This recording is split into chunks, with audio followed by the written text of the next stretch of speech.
given your military experience, the experience of as a military diplomat, do you see it coming back? Frankly, I don't know. I don't know what is in the mind of the Pakistanis, The or in the dynamics, mind of the Indians. What shall be achieved? I think the basic issue, my hope, is that both of your countries will find always a solution to settle these things in peace. I know this is not easy, because based on your history, when Pakistan was separated from India, that you have a totally different view on both of your countries. But there's always hope, saying, okay, now this has been lasting for a long time, and it should not resolve in a military, let's say, campaign or whatever, because then it's both sides, they will lose, either India or Pakistan. That's my point of view. Right. But as a side note, were the French more worried about the downing of the Rafales than the Indians? Because, of course, it's their Frankly technology speaking, coming into direct competition with the Chinese technology. well, frankly speaking, I don't know what happens in France. I can only imagine that they got big headaches, and therefore they have to analyze what happens. The Chinese technology of the air-to-air missiles, what I think was used, did it out. PL-15, yes. It did it outmaneuver, let's say, the electronic protection shield of the Rafale. If this is the case, I think France will have to look into this, because this gives a signal that also these Chinese missiles can appear in other areas, theaters in the world. That's not only, let's say, limited to Pakistan. Therefore, yes, I'm sure I have not the contact to the Rafale and to the Dassault company, but when I would be in their position, I have to analyze it very, very deeply and to seek for a solution in order so that this can be avoided. Yeah. France has a big capability of producing arms. Do you see Germany and France forming an alliance in case NATO loses hope in the future? Well, a very good question. At the moment, and this is no secret, at the moment both nations are dealing with, let's say, the construction of the so-called future combat aircraft, and I think France reclaims to be in the driver's seat. The Germans said no, and so on. So we have a situation which has to be solved on the highest level, how we will manage this project, because it was designed as a German-French project. And I'm sure they have to sort it out. And it would not be a good sign for the cooperation between our countries, between Germany and France, to say, no, we decline this. But, there are industry interests. It has to be solved on the political level. And I'm sure I heard that the Chancellor Merz is talking to President Macron on this, and they have to sort it out. But this is an issue for a long time, for more than whatever years, 10 years, that they were discussing these issues. And we have other corporations with France that are working, and the European defense industries, they have linked together and in order to make things happen, to provide the security for Europe. But still, military cooperation or joint defense is not beyond the scope. What do you mean? It's not beyond the scope.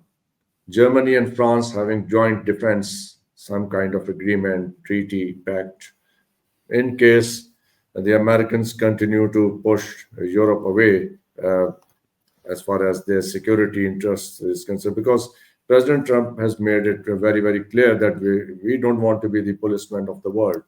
If you translate his statement, that indicates that he is not probably interested in providing military support to Europe. Yes, I think the Europeans and I would say all the NATO members, not only Europeans. So we have, let's say the European part of NATO. That we are cooperating very closely. We are very much integrated into military structures. That's for sure. We have dealing, let's say, when you talk about Germany and France, we have been dealing in some of the missions together. So there is a common understanding how we are, let's say, conducting operation when it's needed. The only thing where we have, and I pointed this out, where we have a difference is now on the industrial part, let's say in the procurement, that there are different views and different interests, but they have to be aligned. And that's up to both nations and all the other nations. But all in all, I think, let's say when the footprint of the Americans would be less, and they would show, let's say, okay, we share with you the nuclear umbrella, but the rest we leave it up to you. I think this is a challenge for the European armies in order to get more closer and to cooperate more closer. Yeah, that's for sure. But I'm not. I'm confident that the Americans will not totally sneak out and say, okay, we are not interested in NATO anymore. That will not happen. Even if Donald Trump is sometime playing with his words and telling this and so on.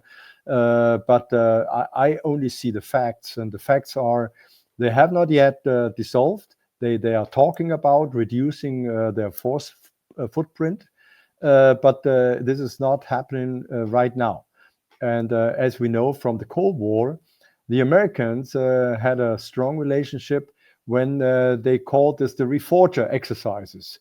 That means they had their material in Europe at that time, and they could, for every time when there was a need, NATO had to be reinforced, they built the air bridge. So I don't see that this will not happen again. And then the Americans have a favorite in Europe. That is, in my understanding, that is Poland, because when the USSR came down, Poland was the first country where they started paying attention, and now Poland is doing comparatively well economically. They're building their military force too, and we also. I just shared this news with you today for the program. Slovakia, they have passed a constitutional amendment recognizing only two sexes, exactly what the Americans did, the Trump administration did. So there are signs in Eastern Europe that the American influence is growing in terms of what is happening there, and that there is a slight distancing from the Western Europe. Is my observation correct? Well, why the eastern part of Europe? Well, let's say they would Oh, call let me we add are it up, sir. Sorry, because France has recognized the state of Palestine, and Portugal has recognized the state of Palestine, and Israel has recently become very, very critical of the Western Europe because of the uh, mass rallies in favor of Palestinians and all that. Yeah, you open up another hot discussion. The No, topic. maybe we can No, keep no, it no, for another day. no, no, Maybe no, we can keep it for another. But if you want to no, comment on it, quickly, no. yes. I understand because as we see, everything in this arena is linked. That's true, and I observe it as well. If the policies and what now Israel is doing in that area is correct or not. And it looks, and a lot of European countries see that there is the way Israel is acting is too much, and that's the reason why the governments are saying, "Hey, we will not support this." We understood, and I personally understood as well that there was a reaction on happened on the 7th October. Uh, it has been, and as we know, Israel has always been defending itself in a certain way, but they should be reminded that you cannot erase a complete population, and that is what happens in the Gaza Strip. And if there will be no solutions from both ways, I mean, not only from Israel, also from, let's say, the Palestinian leadership.